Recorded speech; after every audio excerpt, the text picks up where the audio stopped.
결혼 7년 차. 나는 최 씨 집안의 딸 둘을 낳았다. 시어머니는 내 배를 볼 때마다 마치 고장난 기계를 쳐다보는 듯한 눈빛을 보냈다. 어쩌다 우리 최 씨 집안에 너 같은 물건이 며느리로 들어왔는지 모르겠다며 친척들 앞에서 대놓고 면박을 줄 때도 남편은 그저 옆에서 사과만 깎을 뿐 단 한 글자도 나를 감싸주지 않았다. 그 후 남편의 상간녀가 임신을 했고 뱃속 아이가 아들이라는 사실을 알게 된 그날 시어머니는 내 옷가지들을 검은색 쓰레기 봉투에 쑤셔넣고는 나를 집 밖으로 내쫓았다. 그녀는 내가 문밖에서 엉엉 울며 매달릴 줄 알았을 것이다. 하지만 그녀가 몰랐던 사실이 하나 있다. 나의 박사 후 과정 지도 교수님이 이미 베를린 샤리테 병원의 수석 연구원 자리를 제안해 주셨고 두 딸의 독일 비자 역시 3개월 전에 진작 발급을 마쳐두었다는 것을 말이다. 나는 가정법원에서 이혼 서류에 도장을 찍은 지 10분 만에 인천공항으로 향하는 리무진 버스에 올라탔다. 같은 시각 최정현 일가는 최고급 산후조리원에 모여앉아 갓 태어난 핏덩이에 발가락 개수를 세며 세상을 다 가진 듯 기뻐하고 있을 터였다. 그들은 간호사가 곧 입을 열어 꺼낼 그 한마디를 아직 모르고 있었다. 그 한마디가 남은 평생을 처절한 후회 속에 몸부림치게 만들 거라는 사실도. 본격적인 이야기에 앞서 여러분이 지금 어디서 이 이야기를 듣고 계신지 댓글로 남겨주세요. 여러분이 계신 그곳에 언제나 행운이 깃들기를 바랍니다. 자, 그럼 편안한 마음으로 제 이야기에 귀 기울여 주세요. 휴대전화 액정 화면에 채 불빛이 들어오기도 전 한수연은 이미 눈을 뜨고 있었다. 어둠 속 침대 협탁 위에 놓인 탁상시계가 새벽 5시 27분을 가리켰다. 그녀는 5시 30분을 알리는 알람 진동이 울리기 직전 손을 뻗어 종료 버튼을 눌렀다. 남편 최정현은 그녀에게 등짝을 보인 채 무겁고 규칙적인 숨소리를 내며 자고 있었고 이불은 온통 그가 있는 쪽으로 둘둘 말려 있었다. 수연은 굳이 이불을 빼서 덮지 않고 조용히 자기 쪽 이불자락을 들추며 침대 아래 놓인 슬리퍼에 발을 꿰었다. 방문을 열고 나서자 거실 공기가 이불 속보다 좋기 몇 도는 더 서늘하게 느껴졌다. 거실 메인 조명은 켜지 않았다. 창밖에서 스며드는 가로수 불빛에 의지해 주방으로 걸어간 그녀는 조리대 위 후드 조명만 탁 하고 켰다. 따뜻한 노란빛이 스테인리스 싱크대 위로 쏟아졌다. 냉장고 문을 열자 찬 기운이 훅 끼쳤다. 수연은 유리 반찬통을 하나씩 꺼내 조리대 위에 일렬로 늘어놓았다. 총 7개였다. 뚜껑을 열고 깨끗한 나무젓가락을 꺼내든 그녀는 반찬들을 하얀 도자기 접시에 정갈하게 덜어 담았다. 도라지 무침, 깻잎 장아찌, 멸치볶음, 소고기장 조림, 미역줄기볶음, 두부부침, 그리고 엊그제 썰어 담근 깍두기까지. 반찬은 접시 바닥에 흩어지지 않게 무조건 소복하고 뾰족하게 쌓아 올려야 했다. 시어머니 조순자가 정해놓은 집안의 절대적인 규칙이었다. 그 작업을 마친 수연은 싱크대 아래 플라스틱 소쿠리에서 콩나물 한 움큼을 건져 올렸다. 물이 얼음장처럼 차가워 손가락 마디마디가 시큰거렸다. 그녀는 싱크대 앞에 선 채로 콩나물 잔뿌리를 하나하나 똑똑 끊어냈다. 어제 둘째 딸 은채가 열이 펄펄 끓어 밤새 미지근한 수건으로 아이 몸을 닦아주느라 아침이 되자 콩나물을 다듬는 손가락에 영 힘이 들어가지 않았다. 5시 50분, 뚝배기 안에서 된장찌개가 보글보글 끓어오르며 구수한 냄새를 풍기기 시작했다. 그때 안방 문이 끼익하고 길게 열리는 소리가 났다. 거실 마루를 질그럭거리며 끌고 걷는 슬리퍼 소리가 점점 가까워졌다. 밥 아직 멀었냐? 시어머니 조순자는 검붉은색 실크 잠옷 차림에 집게핀으로 머리를 대충 틀어 올린 채 처진 눈꺼풀을 치켜뜨며 주방 입구에 짝다리를 짚고 섰다. 어머니, 일어나셨어요. 수연이 뒤를 돌아보며 가볍게 고개를 숙였다. 찌개 다 끓어갑니다. 조순자는 며느리의 인사 따위는 들은 채도 하지 않고 조리대 앞으로 성큼성큼 다가갔다. 지뢰 탐지기라도 되듯 7개의 반찬 접시를 매섭게 훑어보던 시어머니의 시선이 마침내 펄펄 끓고 있는 된장찌개 뚝배기에 꽂혔다. 그녀는 옆에 있던 긴 국자를 집어 들더니 찌개 속을 휘휘 2번 젓고는 콩나물 한 숟가락을 푹 퍼올려 눈앞으로 바짝 가져갔다. 순간 조순자의 손목이 획 꺾였다. 챙그랑. 긴 국자가 스테인리스 싱크대 모서리에 거칠게 내동댕이 쳐졌다. 그 직후 그녀는 두 손으로 그 뜨거운 뚝배기를 통째로 집어들더니 아무런 예고도 없이 옆에 놓인 쓰레기통에 찌개를 들이부어 버렸다. 촥 하는 소리와 함께 갈색 국물이 두부, 콩나물과 뒤섞여 비닐봉지 위로 쏟아지며 뜨거운 김이 훅 하고 솟구쳤다. 사방으로 튄 펄펄 끓는 국물 몇 방울이 수연의 왼쪽 뺨을 그대로 강타했다. 피부 위로 날카로운 통증이 순식간에 번져나갔다. 수연은 그 자리에 미동도 없이 섰다.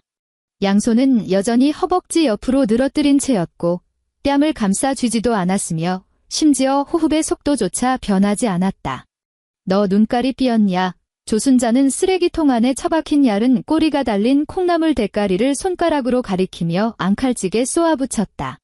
잔뿌리 하나 제대로 못 다듬어? 이게 사람 먹으라고 끓인 거야. 돼지 먹이라고 끓인 거야. 이런 기본도 못하는 물건이니까 아들 하나 못 낳고 쩔쩔매지. 아이고 내 팔자야. 어쩌다 우리 최씨 집안에 저런 게 굴러들어와서. 거실은 쥐 죽은 듯 고요했다. 최정현의 방문은 여전히 굳게 닫혀 있었다. 수연은 쓰레기통 안에서 아직도 김을 모락모락 피어올리는 찌개 잔해를 한 번, 분노로 일그러진 시어머니의 입꼬리를 한 번 번갈아 쳐다보았다. 왼쪽 뺨의 찌릿한 통증은 서서히 화끈거리는 자결감으로 변해가고 있었다. 죄송합니다. 어머니의 수연은 스스로의 목소리가 놀랍도록 평온하게 흘러나오는 것을 들었다. 다시 끓이겠습니다. 조순자는 콧방귀를 세게 뀌더니 획 돌아서서 화장실로 가버렸다. 수연은 몸을 돌려 찬장에서 새로운 뚝배기를 꺼냈다. 거울을 보러 가지도 얼음주머니를 찾지도 않았다. 그저 수도꼭지에서 쏟아지는 차가운 물기둥을 싱크대 바닥에 눌어붙은 된장 자국이 씻겨 내려가는 모습을 가만히 응시할 뿐이었다. 7년이다. 이깟 상처 따위로는 이제 손끝 하나 떨리지 않았다. 서울대학교 생화학 박사 과정을 졸업하던 해 한수연은 한국생명과학연구원 연말 표창식에서 최연소 수석 연구원 자격으로 단상에 올라 소감을 발표했다. 그해 그녀는 제1저자로 SCI 1구역 논문을 3편이나 발표했다. 지도교수였던 김 교수는 단상 아래서 그녀의 어깨를 두드리며 말했다. 수연아, 10년 뒤엔 이 분야 최고 권위자 명단에 내 이름이 반드시 올라갈 거다. 그러나 결혼 후 첫 딸의 조순자는 거실의 천연 가죽 소파에 떡하니 기대 앉아 티테이블 위로 사직서 한 장을 툭 던졌다. 최씨 집안 며느리가 어디 바깥으로 나돌아다녀. 매일같이 연구실 처박혀서 사내놈들이랑 부대 끼는 게 말이나 되는 소리야. 조순자는 찻잔을 들어 올리며 입으로 뜨거운 김을 후 불었다. 내 본분은 이 집안 건사하는 거다. 얼른 아들 낳아서 우리 최씨 집안대를 이을 생각이나 해. 내일 당장 서명해서 내. 그날따라 볕이 좋아 유리 테이블에 반사된 햇빛이 눈을 찔렀다. 수연은 고개를 돌려 1인용 소파에 앉아있는 최정현을 바라보았다. 그는 사과를 깎고 있었다. 빨간 사과 껍질 위로 과도가 아주 느릿느릿 한 바퀴, 그리고 또 한 바퀴를 돌아갔다. 수연은 남편의 옆얼굴을 응시하며 속으로 숫자를 거꾸로 셌다. 30, 29, 28. 벽에 걸린 시계의 초침 소리만이 째깍째깍 울렸다. 최정현은 마치 세상에서 가장 정교한 예술 작품이라도 조각하듯 제 손에 들린 사과만 뚫어져라 쳐다봤다. 마지막 10초가 지나갈 때까지 그는 다 깎은 사과를 먹기 좋게 조각 내어 접시에 담고는 조순자 앞으로 쓱 밀어주었다. 그러고는 갑티슈에서 휴지를 뽑아 손을 닦으며 자리에서 일어나 서재로 향했다. 단 한 글자도 수연의 편을 들어주지 않았다. 그날 밤 수연은 서재 책상에 앉아 검은색 가죽 양장 다이어리를 펼쳤다. 종이 위에서 한참을 허공을 맴돌던 펜촉은 마지막에 이르러서야 단 한 글자를 꾹 눌러 썼다. 참을 인. 당시 그녀의 뱃속에는 이미 2개월 된 생명이 자라고 있었기 때문이다. 직장도 잃고 수입원도 끊긴 마당에 아이까지 생겼다. 자신이 한 걸음 물러서서 아내의 도리를 다하면 언젠가 이 집안에도 온기라는 게 생길 줄 알았다. 첫째 딸 은서가 태어나던 날, 그 기대는 산산조각이 났다. 송파구에 위치한 산부인과 복도에는 코를 찌르는 소독약 냄새가 가득했다. 분만실에서 휠체어에 실려 나온 수연은 온몸이 땀으로 흠뻑 젖어 있었고 하복부를 찢어발기는 듯한 고통에 눈을 뜰 기력조차 없었다. 조순자는 복도 한가운데 선체 갓난 여자아이가 누워있는 이동식 침대를 멀찍이서 쳐다볼 뿐 곁으로 다가오지 않았다. 다음에는 언제쯤 가질 수 있는 거요? 조순자는 옆에서 차트를 정리하던 의사를 향해 복도 전체가 쩌렁쩌렁 울리도록 큰 소리로 물었다.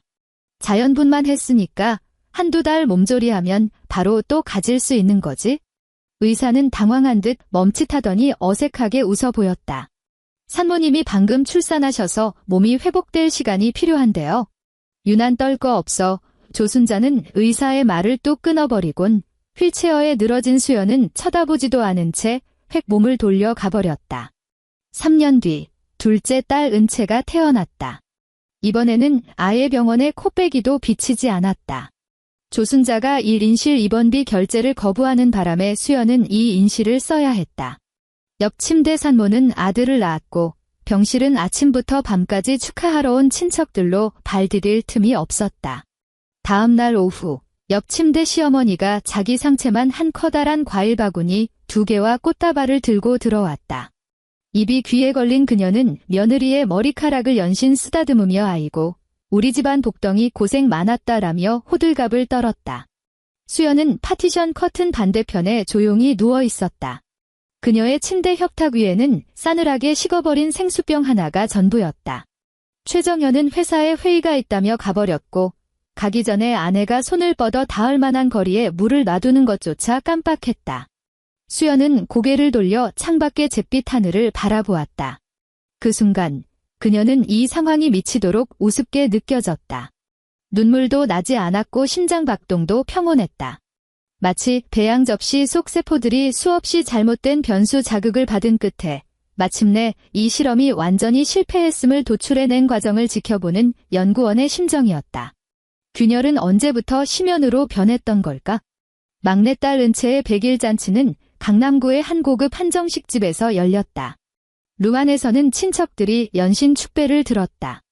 조순자는 은채를 안고 억지로 입꼬리를 끌어올리며 사람들의 축하에 장단을 맞추다가도 고개만 돌리면 옆자리에 앉은 둘째 이모를 향해 입술을 달싹거렸다. 어차피 시집가면 남의 식구 될 계집애 대충 밥이나 먹고 치우지 뭐하러 요란을 떨어. 수연은 조용히 자리에서 일어나 화장실을 다녀오겠다며 룸을 빠져나왔다. 식당 화장실에는 잔잔한 가야금 연주곡이 흐르고 있었다. 그녀는 가장 안쪽 칸으로 들어가 문을 걸어 잠갔다. 밖에 아무도 없는 것을 확인한 수연은 클러치백에서 휴대전화를 꺼내 번호 하나를 눌렀다. 3년 만에 처음으로 그녀가 먼저 거는 연락이었다. 김 교수님, 안녕하십니까? 저 한수연입니다. 그녀는 숨소리마저 죽여가며 아주 작은 목소리로 수화기에 대고 말했다. 전화기 너머에서는 깜짝 놀란 기색이 역력하더니 이내 반가운 목소리가 터져나왔다. 수연아. 아이고, 이게 얼마 만이니? 그동안 잘 지냈어? 둘째 낳았다는 소식은 들었다. 네, 교수님. 이수연은 화장실 칸막이에 나뭇결을 응시하며 휴대전화 모서리를 쥔 손가락에 꽉 힘을 주었다. 예전에 말씀하셨던 훔볼트 대학교 쪽 연구소 아직 사람 구하고 있나요? 너 드디어 맘먹은 거냐? 김 교수의 목소리가 확 높아졌다. 네, 늘 말했지. 너 같은 인재가 썩고 있는 건 국가적 손실이라고. 그 프로젝트 올해 유럽연합에서 새 지원금까지 타내서 경력직 수석연구원이 절실한 참이다. 내가 오겠다고만 하면 내 자리 하나는 무조건 빼놓으마. 아이 둘을 데리고 가야 합니다. 수연의 목소리는 작았지만 한치의 망설임도 없었다. 비자랑 동반 가족 거주지 수속 때문에 병원 측에서 증명서류를 좀 내주셔야 할 것 같습니다. 그거야 문제없지. 내가 고개만 끄덕이면 당장 다음 주에 인사과 시켜서 오퍼레터부터 보낼 테니. 전화를 끄는 수연은 통화 기록 창을 열어 방금 건 번호를 왼쪽으로 밀고 삭제 버튼을 눌렀다. 그녀는 자리에서 일어나 변기 물내림 버튼을 눌렀다. 쏴 하는 것엔 물소리가 주변의 모든 소음을 집어삼켰다. 칸막이 문을 열고 나와 세면대에서 찬물로 손을 씻은 수연은 거울을 보며 머리카락을 단정하게 정돈하고는 입꼬리를 부드럽게 끌어올려 웃는 연습을 했다. 룸의 미닫이 문을 열고 들어가는 순간 그녀는 다시 조용하고 고분고분한 최씨 집안의 며느리로 돌아가 있었다. 테이블 앞으로 걸어간 그녀는 플라스틱 빵칼을 쥐고 100일 축하해라고 적힌 케이크를 아주 평온한 얼굴로 잘라냈다. 최정현의 귀가 시간이 점점 늦어지기 시작했다. 처음에는 밤 10시, 그 다음은 자정, 나중에는 새벽 2, 3시를 넘기기 일쑤였다. 그의 옷에서 나는 술 냄새는 점점 옅어지는 반면 정체 모를 낯선 여자 향수 냄새는 갈수록 짙어졌다. 11월의 어느 늦은 밤, 서울에는 추적추적 가을비가 내리고 있었다. 수연은 거실 소파에 앉아 빨래를 개고 있었다. 도어락이 삐빅거리는 기계음을 내며 열렸고 최정현이 비틀거리며 들어왔다. 그는 현관 옷걸이에 양복 재킷을 훌렁벗어 던지고 넥타이를 거칠게 풀어헤치더니 곧장 욕실로 향했다. 샤워기 물소리가 들려왔다. 수연은 현관으로 걸어가 서늘한 바깥 공기가 묻은 재킷을 집어들고 옷장에 제대로 걸려던 참이었다. 옷깃을 매만지던 손끝에 안주머니에서 빳빳한 종이 한 장이 만져졌다.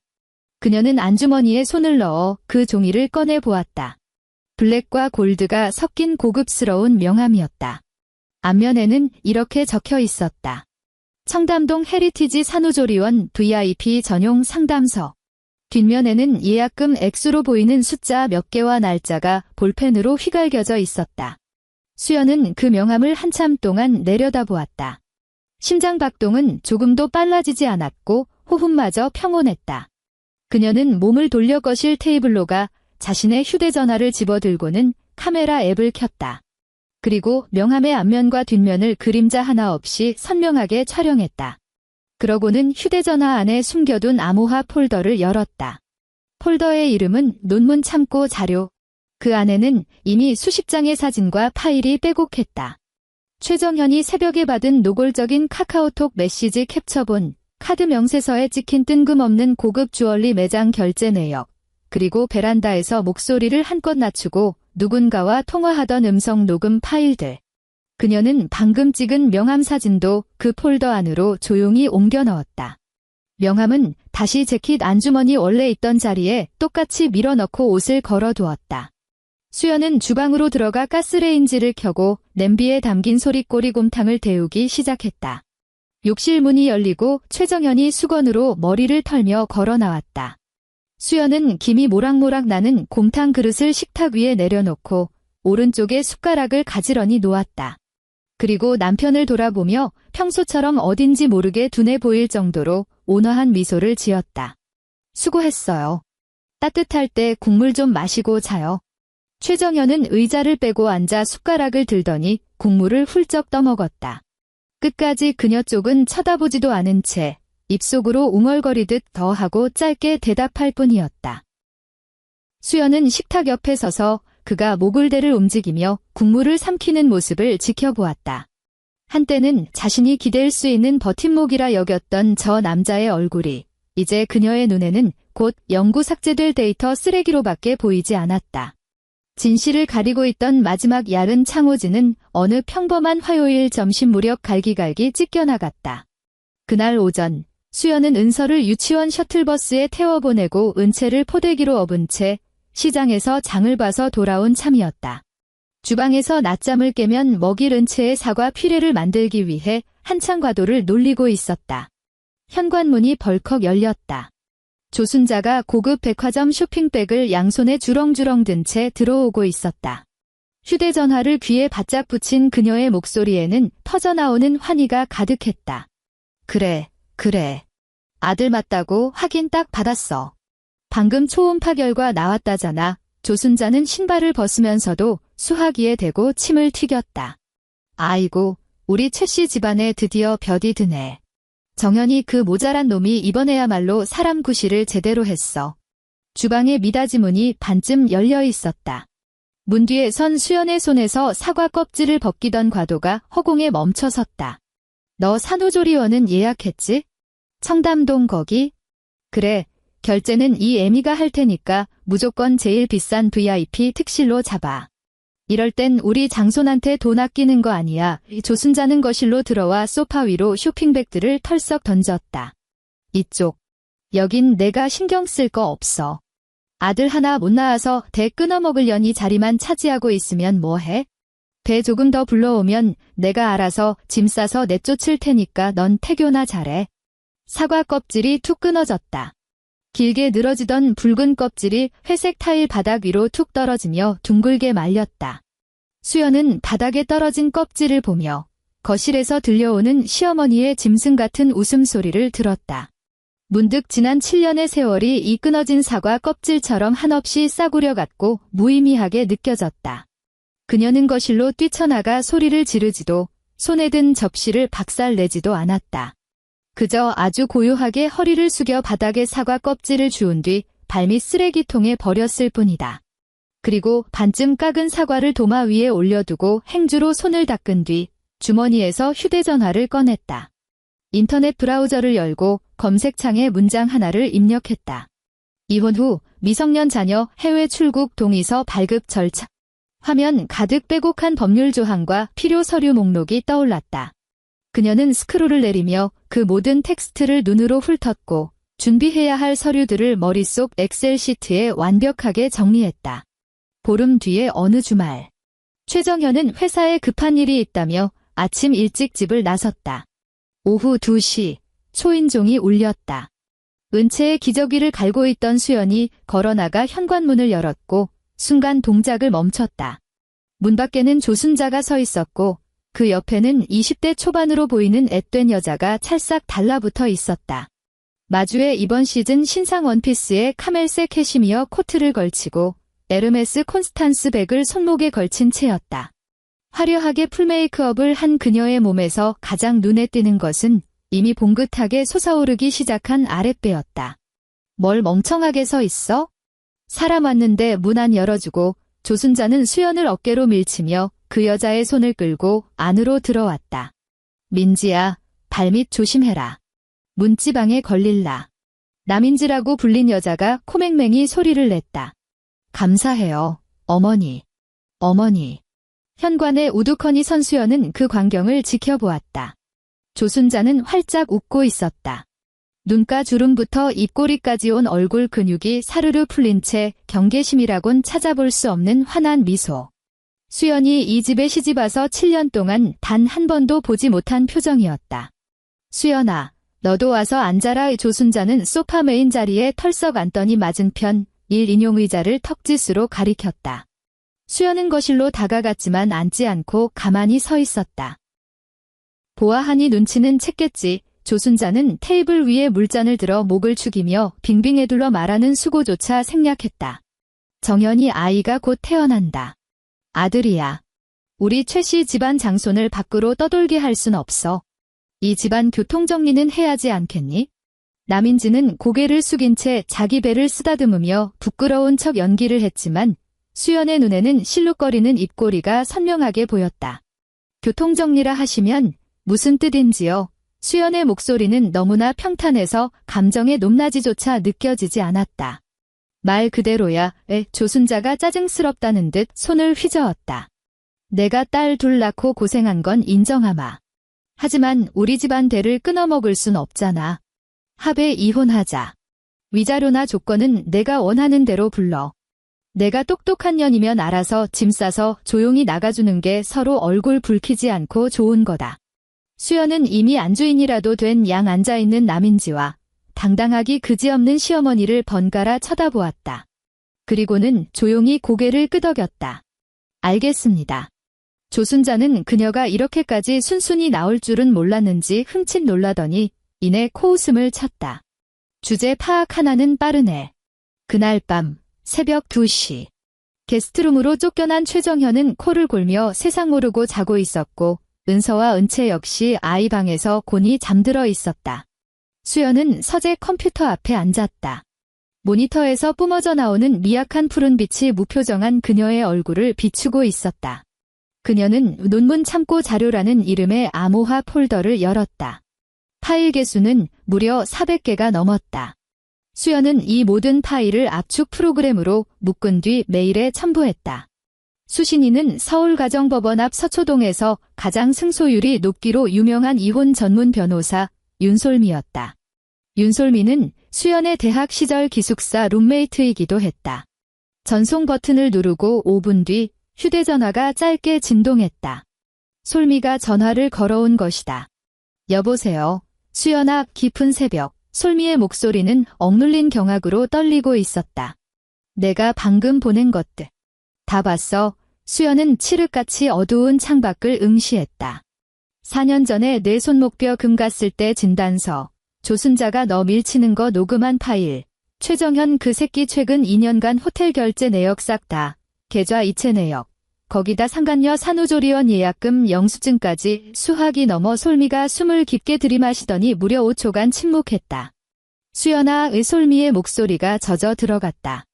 너 지난 7년 동안 이 악물고 다 참고 딱 오늘 이 순간만 기다리면서 장부 하나하나 다 적어둔 거지? 응. 양육권은? 내 딸들 무조건 내가 키워. 최정현은 친권 양육권 포기각서에 도장 찍어야 해. 재산 분할은? 그 집안 돈 단 한 푼도 필요 없어. 최정현 알거지 만들어서 내쫓고 싶냐고? 아니. 난 그 인간이 1분 1초라도 빨리 이혼 서류에 도장 찍게 만드는 게 목적이야. 그러니까 재산 분할에서는 내가 한 발 물러나는 척할게. 대신 내 명의로 된 재산은 머리카락 한 올도 못 건드려. 알았어. 솔미의 목소리는 다시 피도 눈물도 없는 프로 변호사의 톤으로 돌아왔다. 내게 맡겨. 그 새끼가 절대 거절 못할 이혼 합의서로 세팅할게. 내가 보낸 이 증거들 눈앞에 들이밀면 지 회사 평판이랑 그 잘난 장손 지키겠답시고 앞뒤 안 보고 도장부터 찍을 거다. 통화가 끝난 후 수연은 컴퓨터 전원을 껐다. 모니터 화면이 까맣게 꺼지는 순간 반사된 유리에 수연의 얼굴이 비쳤다. 먹잇감의 목덜미를 물어뜯기 직전인 맹수의 얼굴이었다. 철수 작전이 개시되었다. 그 후 2달 동안 수연은 투명 인간 모드로 돌입했다. 그녀의 표정은 예전과 다름없었고 오히려 전보다 더 며느리로서 고분고분하게 굴었다. 새벽 5시 반에 일어나 7가지 반찬을 차려냈고 자정이 넘어 들어오는 최정현의 해장국을 끓였다. 주말이면 소파에 누워 텔레비전을 보는 조순자의 어깨를 묵묵히 주물렀다. 어머니, 요새 허리 쑤신다 하셔서 전복 삼계탕 좀 고왔습니다. 드셔보세요. 수연은 온화한 미소를 지으며 뚝배기를 내밀었다. 조순자는 그릇을 받아들며 수연을 위아래로 훑어보고는 콧방귀를 뀌었다. 눈치는 있네. 내 손자 태어나면 그 길로 짐 싸서 친정으로 가라. 걱정 마라. 정연이가 위자료 섭섭지 않게 챙겨줄 테니까. 네, 어머니. 수연은 고개를 살짝 숙였다. 평일 아침 최정연이 출근하고 조순자가 동네 노인정으로 화투를 치러 나가면 수연은 두 딸에게 두꺼운 패딩을 입히고 작은 백팩을 메워주었다. 엄마, 오늘 우리 어디가? 은서가 동생의 손을 꼭 잡으며 물었다. 오늘은 놀이공원 갈 거야. 수연은 아이들의 머리를 다정하게 쓰다듬었다. 하지만 그들이 탄 택시가 향한 곳은 롯데월드가 아니라 용산구에 있는 주한독일 대사관이었다. 두 딸의 여권은 이미 3개월 전에 어린이집 국제교류 프로그램이라는 핑계로 발급받아 둔 상태였다. 오늘 그녀는 마지막 비자 발급 서류를 제출하러 온 참이었다. 대사관에서 나온 그녀는 곧장 은행으로 향했다. VIP 창구 앞에 앉은 수연은 자신의 신분증과 통장을 은행원에게 내밀었다. 이 계좌에 있는 5천만 원, 전부 제 첫째 딸 최은서와 둘째 딸 최은채 명의로 된 미성년자 통장으로 분할 이체해주세요. 이 5천만 원은 그녀가 결혼 전 박사 과정을 밟으며 악착같이 모아둔 장학금이자 그녀 명의로 된 유일한 재산이었다. 지난 7년간 조순자는 차를 바꾼다며 이 돈에 손을 대려고 수차례 눈치를 줬지만 수연은 정기적금이라 지금 깨면 해지 수수료가 엄청납니다라며 필사적으로 막아냈었다. 은행원의 손가락이 키보드 위를 바쁘게 움직였다. 네, 한수연 고객님. 이체 완료되었습니다. 집에 돌아온 수연은 아무도 없는 것을 확인하고 안방 옷장 맨 아래 서랍을 열었다. 그녀는 평범한 검은색 백팩을 꺼내 지퍼를 열고 빳빳한 서류 봉투 몇 개를 집어넣었다. 그 안에는 그녀의 서울대 박사 학위증명서 원본, 돌아가신 친정어머니가 남겨주신 옷가락지 하나, 두 딸의 기본증명서와 가족관계증명서 원본, 그리고 독일어로 번역 공증을 마친 서류들이 들어 있었다. 가방을 두꺼운 겨울 코트 뒤쪽 깊숙이 숨겨놓고 서랍을 닫았다. 수연은 자리에서 일어나 손에 묻은 먼지를 탁탁 털었다. 이 집안의 가구 하나, 머그잔 하나조차 그녀는 위치를 바꾸지 않았다. 자신이 영원히 이 집에 머물 사람인 것처럼 완벽하게 위장해야 했기 때문이다. 11월 하순의 어느 날, 서울의 기온이 영하로 뚝 떨어졌다. 수연은 베란다에 서서 빨래를 널고 있었다. 뼛속까지 시린 칼바람이 창문 틈으로 들어와 얼굴을 베어내는 듯했다. 최정현의 와이셔츠를 건조대에 널고 집게를 꽂으려는 순간 주머니 속 휴대전화가 징하고 울렸다. 그녀는 하던 행동을 멈추고 휴대전화를 꺼냈다. 새 이메일 도착 알림이었다. 발신인은 베를린 훔볼트 대학교 인사팀. 추위에 고가 붉어진 손가락으로 메일을 클릭했다. 영어로 꽉 찬 공식 채용 통지서였다. 친애하는 한수연 박사님. 귀하를 우리 생화학연구소의 수석연구원으로 정식 채용하게 되었음을 기쁜 마음으로 알려드립니다. 초봉은 7만 유로입니다. 연구소 측에서는 귀하와 동반 가족 2명을 위해 2년간 교직원 전용 아파트를 제공할 예정이며 바람에 펄럭이는 젖은 침대 시트가 뺨과 어깨를 철썩철썩 때렸지만 수연은 아랑곳하지 않았다. 그녀는 화면에 떠있는 디아어 한이라는 단어에서 눈을 떼지 못했다.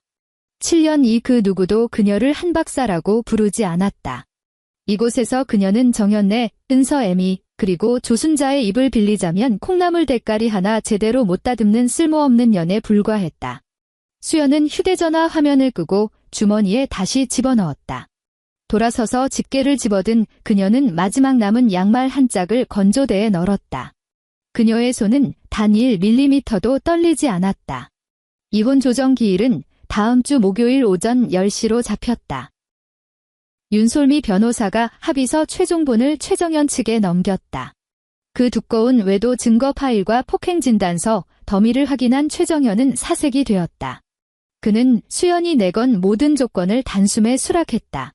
2딸의 양육권 및 친권 포기는 물론이고 아주 작은 글씨로 적혀있던 특약 사항까지도. 남편은 이혼 후 아내가 자녀를 동반하여 해외로 출국하는 것에 동의하며 이에 대한 사전고지 의무를 면제한다. 수연을 하루라도 빨리 떼어내고 제3간녀가 낳아줄 귀한 아들을 맞이하기 위해 그는 합의서 조항을 제대로 읽어보지도 않은 채 서명란에 도장을 쾅 찍어버렸다. 수요일 저녁, 주방에서 마지막 설거지를 끝낸 수연은 마른 행주로 손을 닦으며 거실로 나왔다. 소파에 누워 휴대전화를 보며 실실 웃고 있던 최정연을 향해 입을 열었다. 내일 오전 10시, 가정법원에서 봐요. 최정연은 화면에서 눈을 떼지도 않고 대꾸했다. 알았어. 늦지나 마, 나 오후에 중요한 회에 있으니까. 수연은 더 이상 대꾸하지 않고 안방으로 돌아가 옷장을 열었다. 내일 입고 갈 단정한 검은색 코트를 꺼내 방문거리에 걸어두었다. 침대 가장자리에 걸터앉은 그녀는 휴대전화 메모장 앱을 열어 내일의 타임라인을 마지막으로 점검했다. 내일 오후 1시 50분 인천발 프랑크푸르트행 LH713 항공편. 환승 후 베를린 도착 예정. 서울가정법원에서 나와 교대역까지 도보 5분의 지하철을 타고 서울역까지 20분, 서울역에서 공항철도 직통열차로 환승해 인천공항 제1여객 터미널까지 43분. 총 소요 시간 1시간 10분. 시간은 차고 넘쳤다. 고개를 들어 벽시계를 보았다. 초침이 무심하게 째깍거리며 다음 칸으로 넘어가고 있었다. 목요일 아침. 서울의 하늘은 잿빛 스모그가 잔뜩 껴서 마치 구정물을 머금은 스펀지 같았다. 아침 7시 정각. 수연은 늘 그랬듯 7개의 반찬 접시를 상에 올리고 된장찌개를 펐다. 하품을 쩍쩍하며 걸어 나온 조순자가 식탁 위를 훑어보더니 미간을 찌푸렸다. 오늘은 왜 생선 구운 게 없냐? 오늘 아침엔 시간이 좀 빠듯해서요. 어머니유 수연은 아무런 동요 없이 대답했다. 이제 나갈련이라고 밥통에 밥도 제대로 안 하겠다 이거지. 조순자는 눈을 흘기며 의자를 획 빼고 앉았다. 수연은 말대꾸하지 않았다.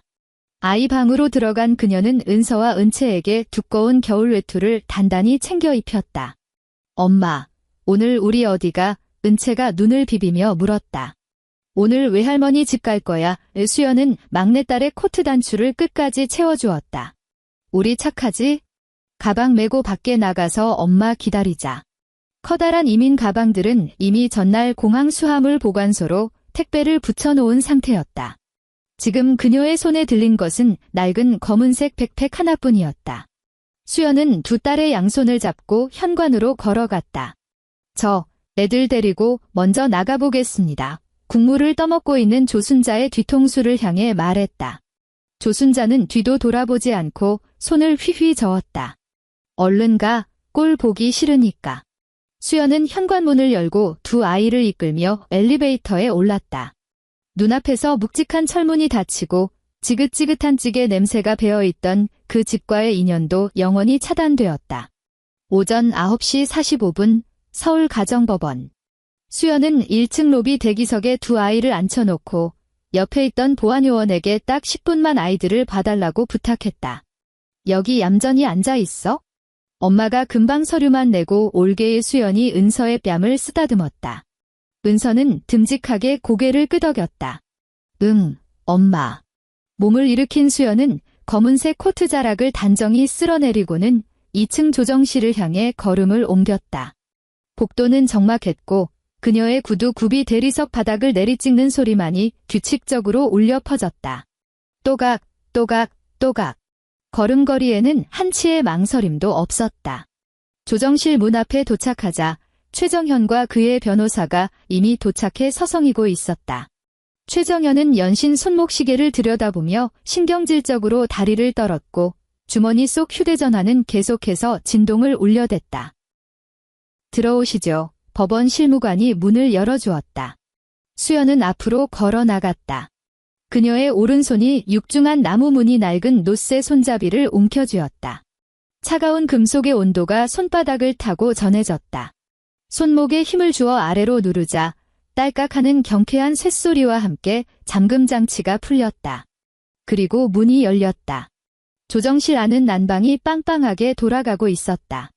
긴 나무 테이블 중앙에 앉은 판사 앞에는 이미 출력된 서류 뭉치가 놓여 있었다. 오른편에 앉은 최정현은 짜증이 났는지 다리를 달달 떨었고 그의 무릎이 테이블 가림막에 부딪히며 쿵쿵거리는 둔탁한 소리를 냈다.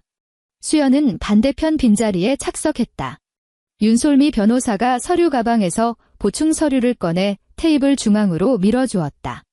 양측 당사자들, 합의서 내용 마지막으로 확인하시기 바랍니다. 오 판사의 목소리는 이런 기계적인 절차에 찌든 듯 건조하고 피곤했다. 최정현은 테이블 위에 놓인 종이는 거들떠보지도 않았다.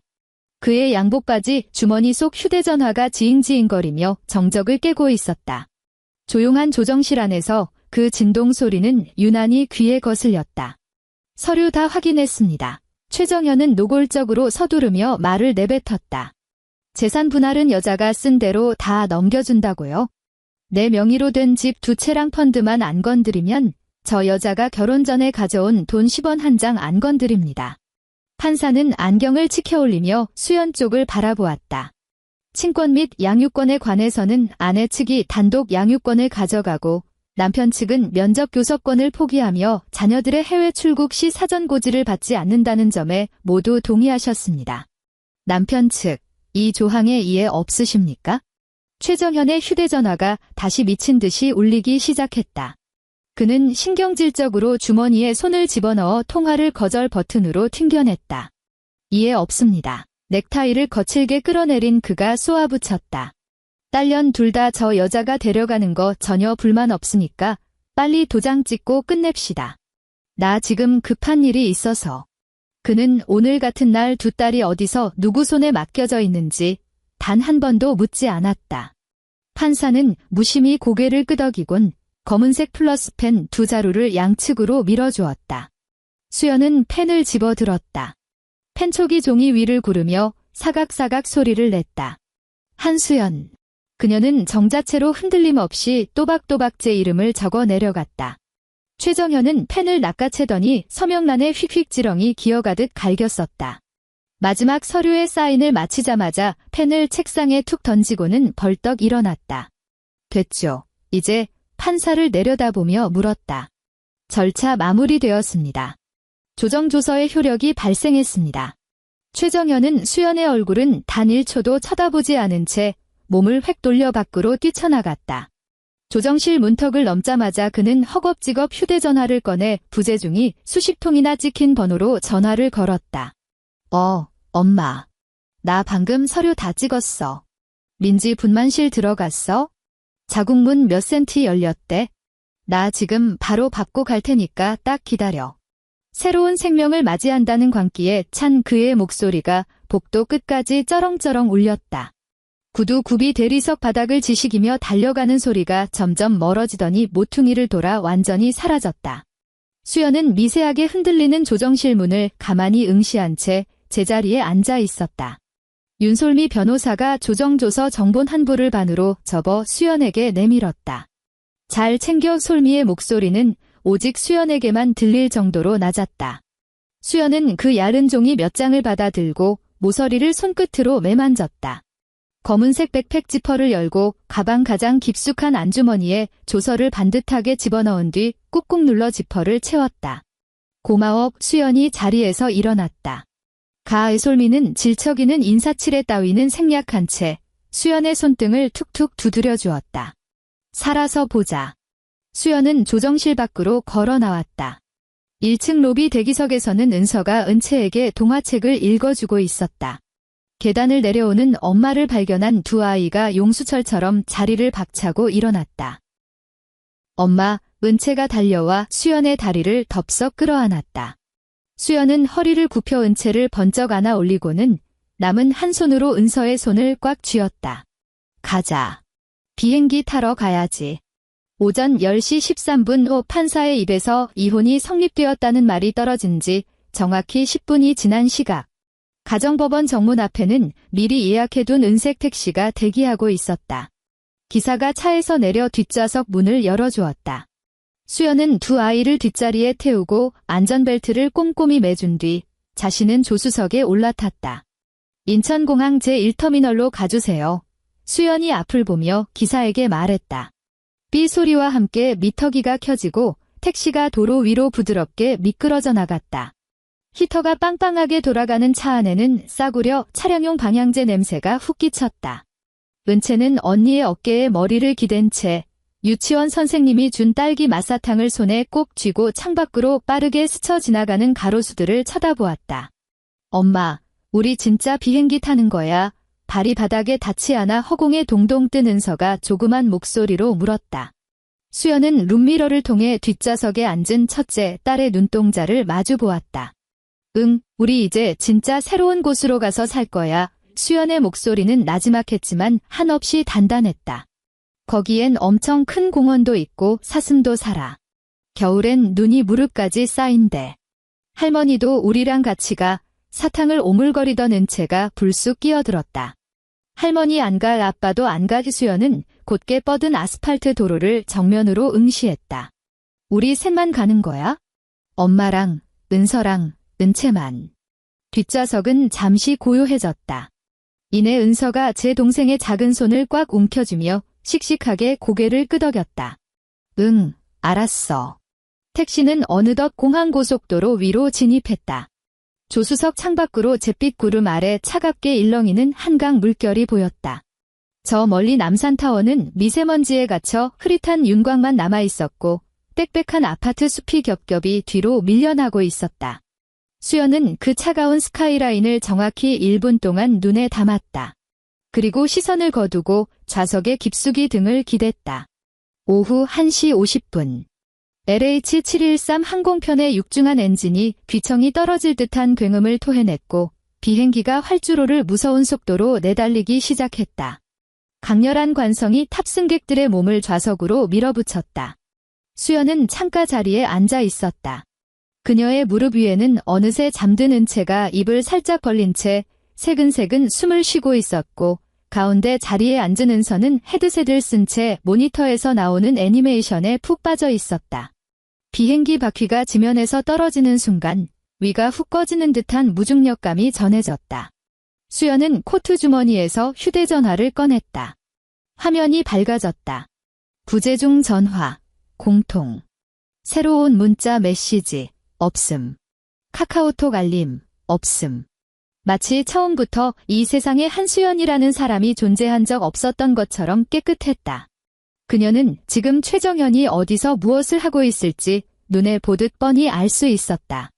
하룻밤에 100만 원이 훌쩍 넘어가는 강남 최고급 산후조리원, 바닥이 펄펄 끓는 VIP 특실 안 조순자는 갓 태어난 핏덩이를 안고 얼굴에 모든 주름이 겹쳐지도록 파한대소하고 있을 것이며, 최정연은 사방팔방 친척들에게 전화를 돌리며 마침내 자기 대를 이을 아들을 얻었다고 침을 튀기며 자랑하고 있을 것이다.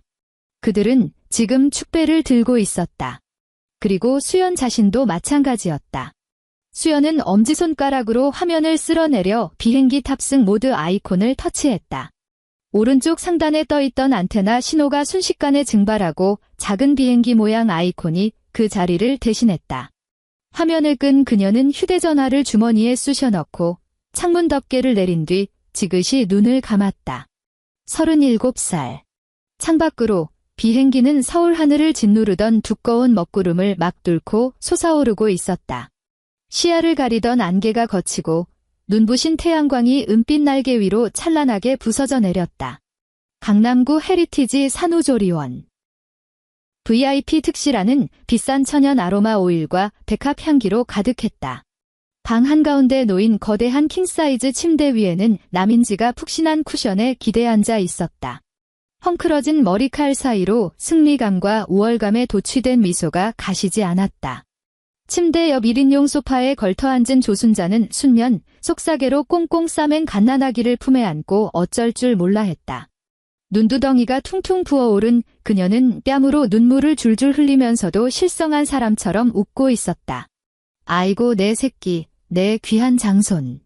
이것 봐라, 코 오뚝한 것 좀 봐. 우리 정연이 어릴 때랑 아주 똑다 알았어.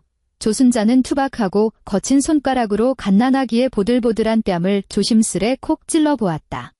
드디어 우리 최씨 집안에 대들보가 섰네. 조상님들, 참으로 감사합니다. 창가 쪽에 앉아있던 시아버지는 수화기가 터져라 동네방네 전화를 돌리고 있었다. 나왔어. 고추야 고추. 몸무게가 무려 4kg 건강한 우량아란다. 그럼 100일잔치 삐까뻔쩍하게 해야지. 다들 봉투 두둑하게 챙겨와. 껄껄. 최정연은 침대 발치에 서서 양복 주머니에 두 손을 찔러 넣은 채 자기 어머니와 그 아기를 흐뭇하게 내려다보고 있었다. 지난 7년간 제 가슴을 짓누르던 대 끊긴 놈이라는 무거운 꼬리표가 마침내 산산조각 나는 기분이었다. 늘 우울하고 멍청하게 생기만 쏙 빠져있던 한수연의 낯짝은 이미 그의 뇌리에서 빛바랜 사진처럼 사라진 지 오래였다. 민지야, 수고 많았다. 최정연이 다가가 침대 가장자리에 걸터앉으며 남인지의 손을 꽉 쥐었다. 출산 선물로 뭐 받고 싶어? 말만 해, 명품백. 아님 차 바꿔줄까? 남인지는 애교 섞인 콧소리를 내며 손을 빼더니 제 배를 살포시 만졌다. 오빠도 참, 내가 뭐 그런 거 바라고 오빠 아들 낳아줬나? 난 그냥 어머니랑 오빠가 기뻐하는 것만 봐도 배불러. 기쁘지. 기쁘고 말고. 조순자가 득달같이 끼어들었다. 너 몸조리 끝나면 당장 혼인신고부터 올려라. 귀한 우리 장손을 호적에 당당하게 올려야지. 알도 못나턴 쓸모없는 년은 진작에 치워버렸으니 이제부터 내가 이 집안 안주인이다. 남인지는 고개를 다소곳이 숙이며 입꼬리를 실룩거렸다. 감사해요, 어머니. 방 안의 공기는 그야말로 화목함과 행복이 넘쳐 흐르는 완벽한 가족의 풍경 그 자체였다. 저녁 8시. 면회 시간이 끝나 시아버지는 먼저 집으로 돌아갔고 조순자는 굳이 특실 바깥 응접실에 있는 보호자용 침대에서 자고 가겠다며 고집을 피웠다. 최정연은 소파에 비스듬히 누워 거래처에서 쏟아지는 축하 카카오톡에 답장을 보내고 있었고 남인지는 요양보호사가 떠먹여주는 특전복죽을 받아먹고 있었다. 똑똑. 병실 문을 두드리는 소리가 났다. 들어오세요. 최정연은 스마트폰 화면에서 눈을 떼지도 않고 건성으로 대답했다. 문이 열리고 파란색 차트 폴더를 든 당직 간호사가 들어왔다. 그런데 간호사의 표정이 몹시 딱딱하게 굳어 있었고 발걸음도 무거워 보였다. 그녀는 침대 곁으로 다가가 전복죽을 씹고 있는 남인지를 힐끔 보더니 이내 소파에 누워있는 최정현 쪽으로 몸을 돌렸다. 저기 산모님 보호자분 되시죠? 간호사의 목소리가 조심스러웠다. 네, 전데요. 최정현이 몸을 일으키며 휴대전화를 내려놓았다. 왜요? 내 황달 수치가 좀 높답니까? 황달 때문이 아닙니다. 간호사는 차트를 펼치더니 종이 한 장을 손가락으로 짚었다. 신생아 기초검사 및 혈액검사 결과가 막 나왔는데요. 보호자분들께 확인차 여쭤봐야 할 사항이 있어서요. 응접실에 있던 조순자가 그 소리를 듣고 헐레벌떡 뛰어 들어왔다. 확인이라니. 우리 귀한 장손한테 무슨 문제라도 생겼소? 간호사는 아랫입술을 질근 깨물더니 차트 용지를 내려다보며 입을 열었다. 최정현 보호자님, 혈액형이 A형이신 거 맞으시죠? 네, A형 맞습니다. 간호사는 이번엔 남인지를 향해 물었다. 산모님은 입원 기록지에 B형이라고 적어주셨고요. 남인지는 전복죽을 떠먹으려던 숟가락을 멈칫했지만 이내 태연하게 대답했다. 네, 저 B형 맞아요. 그런데 간호사는 침을 한번 꿀꺽 삼키더니 작게 한숨을 쉬었다. 신생아 혈액형 검사 결과 O형이 나왔습니다. 병실 안에 묘한 정적이 흘렀다. O형이 뭐 어때서? 조순자가 미간을 팍 찌푸렸다. A형이랑 B형 사이에서 O형 나오는 건 당연한 거 아니야? 내가 아침 교양 방송에서 똑똑히 봤어. 부모 양쪽 다 O형 유전자가 숨어있으면 O형 새끼 낳을 수 있다고 의사가 그러던데. 간호사가 고개를 끄덕였다. 네, 혈액형만 놓고 보면 그럴 확률이 충분히 존재합니다. 그 자체는 문제가 아닙니다. 간호사는 차트의 다음 장을 휙 넘겼다. 그리고 숨을 크게 들이마신 뒤 아주 빠른 속도로 말을 이어갔다. 문제는 오늘 오후에 실시한 신생아 난청 선별 검사 결과입니다. 양쪽 귀 모두 고도 난청 소견이 보였고 이상 수치가 발견되어 즉각 유전자 돌연변이 표적 검사를 의뢰했습니다. 간호사가 고개를 들어 최정현의 두 눈을 똑바로 응시했다. 검사 결과 신생아는 선천성 달팽이관 발달 기형으로 판명되었습니다. 기형. 무슨 기형이요? 최정현의 얼굴에서 핏기가 싹 가셨다. 극히 드문 상염색체 열성 유전 질환입니다. 신생아에게 영구적인 청각장애, 즉 귀가 들리지 않는 증상을 유발합니다. 조용한 병실 안에서 간호사의 또박또박한 목소리만이 메아리쳤다. 이 질환은 부모 양측 모두가 해당 열성 유전자를 복균하고 있어야 하며 그 열성 유전자 2개가 동시에 아이에게 유전되었을 때만 발현됩니다. 헉. 조순자가 숨을 크게 들이켜며 뒷걸음질 치다 문틀에 쾅 하고 어깨를 부딪혔다. 간호사는 파란색 폴더를 탁 덮었다. 보호자님, 친가 쪽 친척분들 중에 선천성 청각장애를 앓으신 분이 계십니까? 최정현은 그 자리에 망부석처럼 굳어버렸다. 그는 목을 삐걱거리며 돌려 조순자를 쳐다보았다. 조순자는 이미 밀가루처럼 창백해진 얼굴로 미친 사람처럼 고개를 내저었다. 없어. 절대 없어. 우리 최씨 집안 대대로 귀 하나는 송어지처럼 밝은 집안이야. 보청기 끼고 돌아가신 조상님 한 분도 없었어. 간호사는 잠시 뜸을 들이더니 관에 박는 마지막 목과도 같은 한마디를 내뱉었다. 친가 쪽에 단 한 명도 가족력이 없으시다면 유전학적 확률에 근거하여 원무과에서는 유전자 친자 확인 검사를 권고하고 있습니다. VIP 특시라는 숨소리 하나 들리지 않을 만큼 적막해졌다. 1초, 2초, 3초. 아악. 조순자의 입에서 짐승이 울부짖는 듯한 끔찍한 비명소리가 터져나왔다. 그녀는 침대 앞으로 미친 듯이 달려가 삿대질하며 남인지의 코앞에 대고 악을 썼다. 너 이 짐승만도 못한 년. 대체 어디서 굴러먹다 온 어떤 놈의 씨앗을 벤 거야. 최정현은 순간 뇌혈관이 끊어지는 듯한 환청을 들었다. 머리끝까지 치솟았던 피가 발바닥으로 싹 빠져나가는 기분이었다. 시뻘겋게 달아올랐던 그의 얼굴은 하얗게 질리다 못해 시퍼렇게 죽어가고 있었다. 오, 오빠 애 맞아. 정현 오빠 애라고요. 남인지의 손에서 숟가락이 툭 떨어지며 흰 이불보 위로 허연 전복죽이 얼룩졌다. 그녀는 미친 듯이 악을 쓰며 부정했지만 두 눈은 불안하게 흔들리며 절대 최정현과 시선을 맞추지 못했다. 화려한 네일아트를 한 손가락으로 이불보 끝자락을 생명줄처럼 꽉 틀어준 탓에 손가락 마디마디가 하얗게 질려 있었다. 검사가 잘못된 걸 거야. 혈액형도 O형이라며. 그것만으론 아무것도 증명 못해. 저 병인지 뭔지도 그냥 갑자기 돌연변이 일어난 걸 수 있잖아. 오빠, 내 말 좀 믿어봐. 남인지는 엉엉 울며 최정현의 소매를 붙잡고 늘어졌다. 최정현은 혐오감에 치를 떨며 남인지의 손을 거칠게 쳐냈다. 그 힘에 밀려 남인지는 침대 위로 볼품없이 낮아빠졌다. 당장 친자 검사해.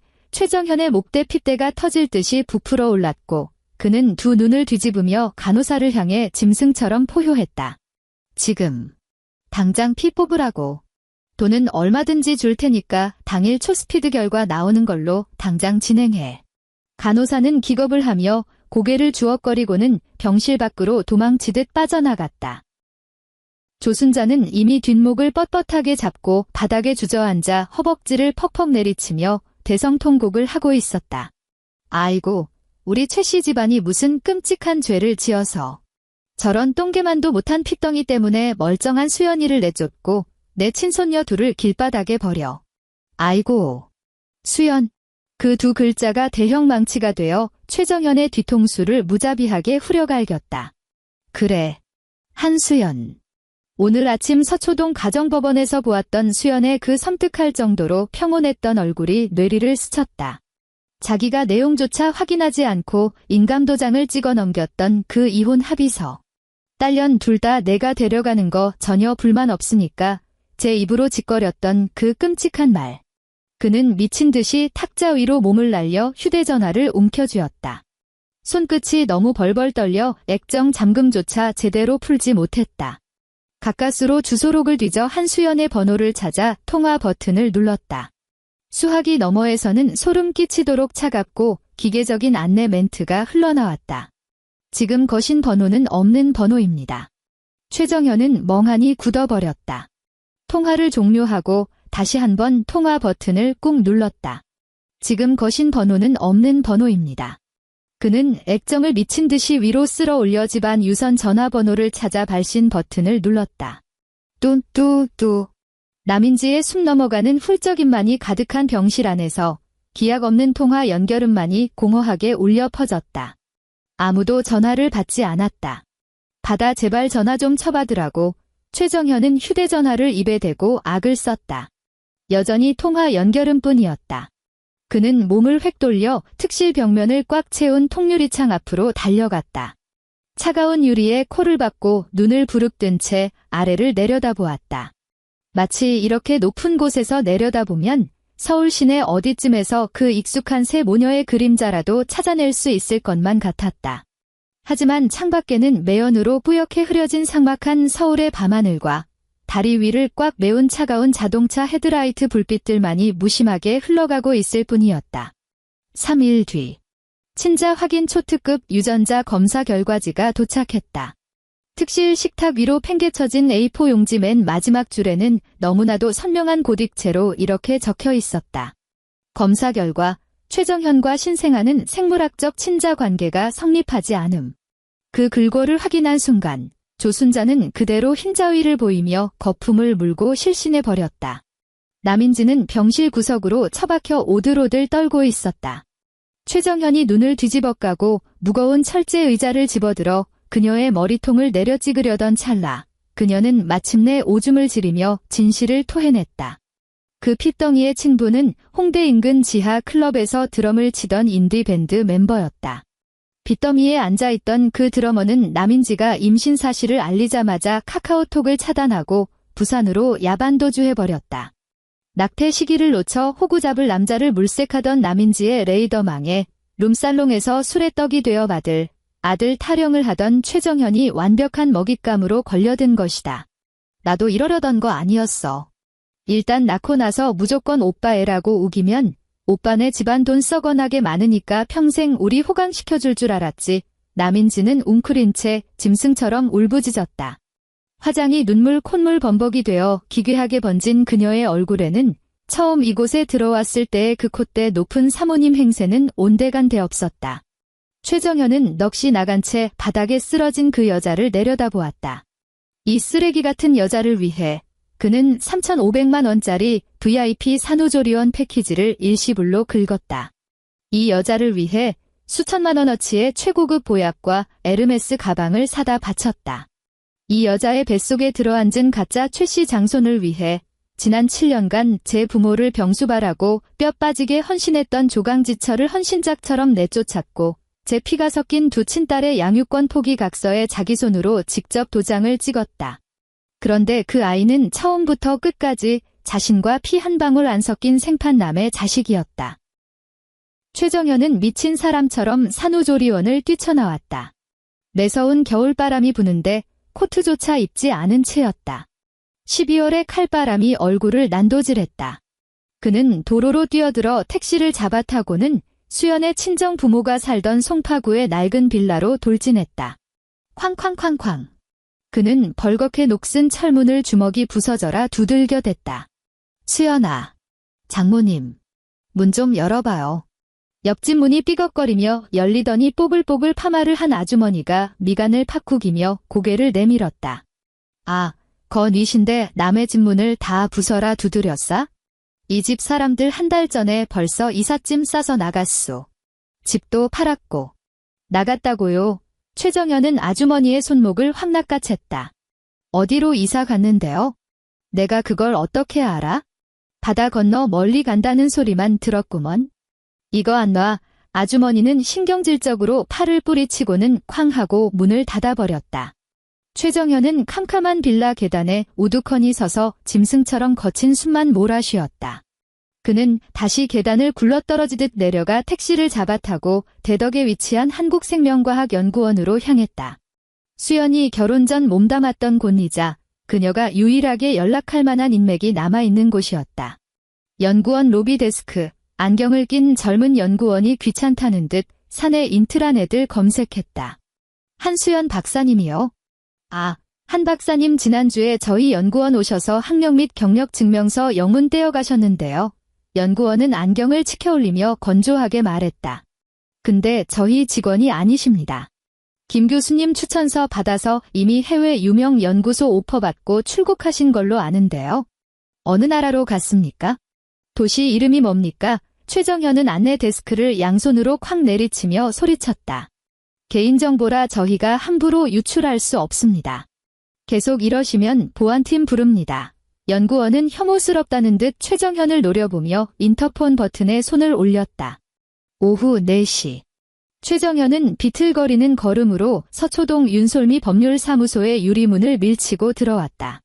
책상에 앉아 두꺼운 소송 기록을 검토하고 있던 윤솔미 변호사는 바닥을 기어오다시피 사무실로 처박히는 최정현을 보고도 눈썹 하나 까딱하지 않았다.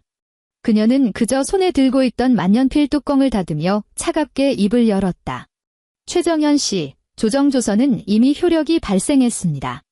아직도 법적으로 딴지 걸 게 남으셨습니까? 솔미의 목소리는 얼음장처럼 차가웠다. 수연이 당장 불러. 내 딸들 어디다 빼돌렸어? 최정현은 피가 몰려 터질 듯한 두 눈으로 윤솔미의 책상 위로 몸을 숙이며 발악했다. 나 친아빠야. 나한테 면접 교섭권 있다고. 그 여자 주소 당장 불어.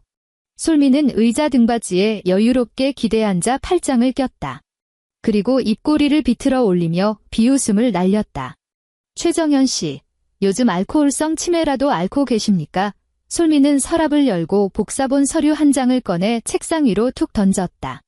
지난주 목요일 오전 10시 당신이 그 잘난 손으로 직접 사인하고 도장까지 찍은 서류잖습니까? 최정현의 시선이 바들바들 떨리며 종이 위로 향했다.